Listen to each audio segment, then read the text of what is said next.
Well, welcome to the second episode of this video podcast series we're doing. The question today is pretty simple. Is it ever okay to sin? The answer is very simple too. No, it's never okay to sin. All right, end of episode. There we go. We're done. I like the easy ones. Yeah, no. Let me give you a little bit more to work with. The sort of famous example is, of course, in Joshua 2, Rahab's lie. Very famous story where two spies have infiltrated Jericho. The king sends men to go to Rahab's house. She lies. She says there's nobody here. And it really looks like God uses this lie to benefit all of Israel. And then she even becomes an Israelite after this. She's blessed. She's in the genealogy of Jesus. Really because of this act of this lie. And my question, I guess, is, in that scenario, is it ever okay to sin? Well, I'm never going to say it's okay to sin. Maybe in certain scenarios, deception is not considered sin, especially in the Old Covenant. Because we have a couple of instances in the Bible where God actually tells David when he's leading the Israelites into battle, send some of your men around behind secretly under the cover of these trees and attack that way.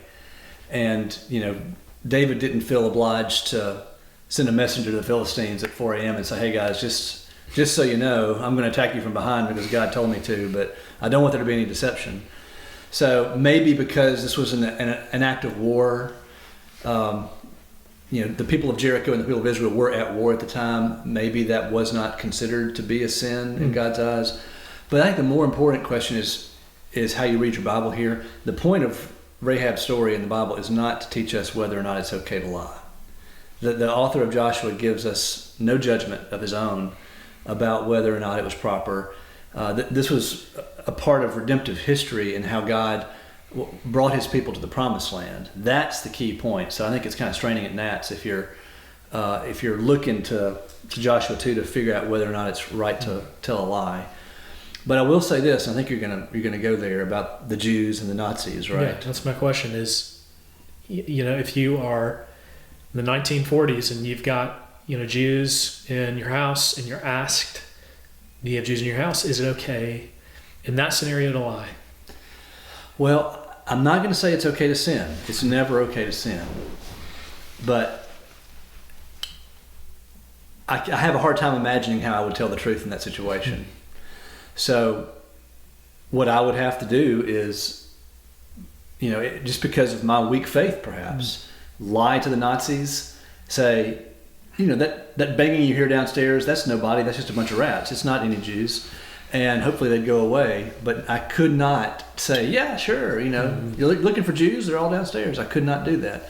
But I've told, Drew and I were talking about this before we came on, in the hiding place, Corrie ten Boom's book about how she and her family hid Jews in the Netherlands during World War II.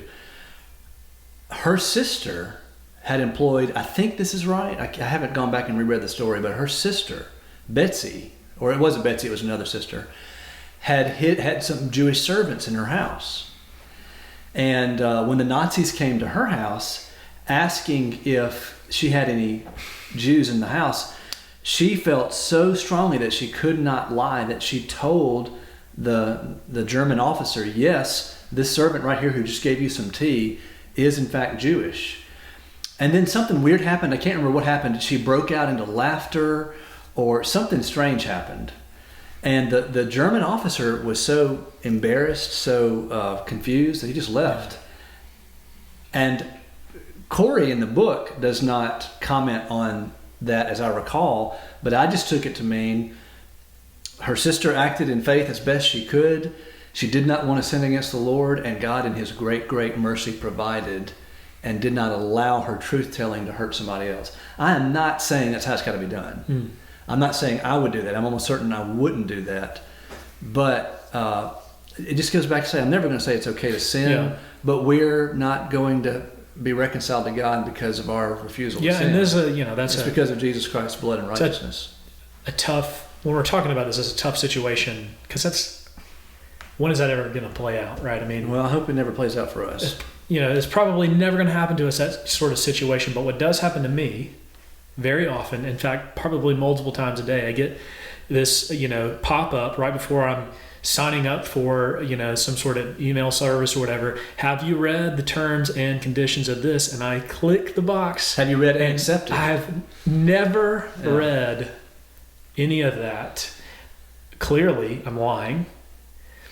What about me in that situation, that scenario, or, anything along those lines, something that happens to us regularly, what we might call the little white lies, right? Yeah. Would you? Okay, so you would click that box. Would you? You said earlier you would plead the blood of Jesus. No, I'll read every word. Okay. I love reading boilerplate. Yeah. No, I don't read those either. I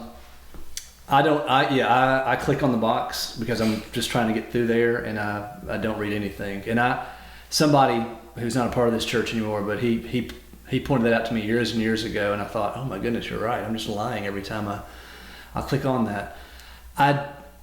Maybe I do need to plead the blood of righteousness. Maybe that is a sin, but it might be more along the lines of you're kind of put in an unfair situation, and so it's not something that is trivial. The people, I'm still a licensed attorney. The guys who are crafting that language are doing it for one reason, so that you don't later on sue the company. Yeah. They don't care really whether you've read it or not. They just don't want you to come back later on and say, oh, I signed something without reading it, and let that be a cause of action against their client. Mm-hmm. So long as you're not planning on going back later on and saying, yeah, I clicked on the fact that I clicked that I didn't read it. I did read it, but in fact I didn't. So long as you're not doing that, then you have fulfilled the spirit of the law, if not the letter of it. How much?